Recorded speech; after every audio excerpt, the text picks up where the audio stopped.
Drop mic, man. I gotta retire now. I think it's evolved to a place where it's, where we're happy, where people can express themselves. They have the space to do so. A lot of that thanks has to go to Vin, to Universal as well. To Donna for being such a badass lady for all these years. But at the end of the day, I think I just feel a sense of pride.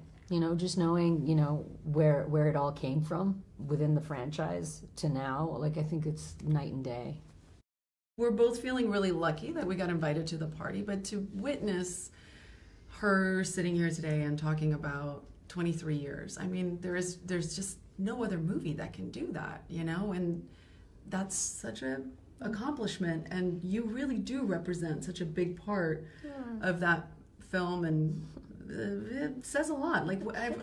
I remember reading about you kind of standing strong with writers and things like that, and I was like, God, thank God she's taking this opportunity, she's doing it, and we all try to move the needle a little bit, but you're incredibly gracious, and I've been really touched.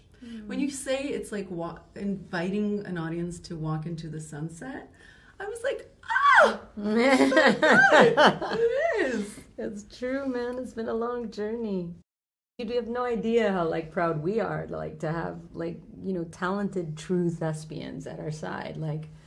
It's sounds so pretentious. No, it does. Look, to be fair, I did not go to school. Just to be clear, I am not trained in any way. To be fair, I'm underqualified. Winning an Academy Award is not an easy thing. You have to really I think show your chops to pull that off, and for the fact that you would actually be playful enough to come join us, on something that could seem, I don't know how to put it. When you compare commercial movies to independent films that go deep into the human experience, it's a different journey. Here in the Fast and Furious franchise, we have, a good 3 minutes of really deep, dives into human existence. And they're 3 minutes long, not 2 hours. You know what I mean? I would argue that there's heart and soul throughout the whole thing. That's the reason. That's how it's gotten to this point, is because of that. It's just nice. It's refreshing that you guys, are open to kind of hop on board and play with us. Yeah, I have always loved these movies. I think people are always so shocked. I'm like, we don't live in a world anymore where we have to be snobby about it. It's so gross. There was a period where it's you can't talk about action, or you can't be in an action movie because then your career will be over. And it's there's so much about what we do that's so versatile and different, and to not be able to play in all these sandboxes, or to like these movies and be open and saying I love these movies. I like Die Hard. I like finally encore. I mean, don't you feel like the weight just lifted out of the room? You love these movies. I am loving this. It's rules out the window. I love it. Yes, totally. We're doing rehearsals for the Brazil scene, and there were so many times in rehearsal where I was just so into what I was watching that I was like, oh, I gotta come in and fight now.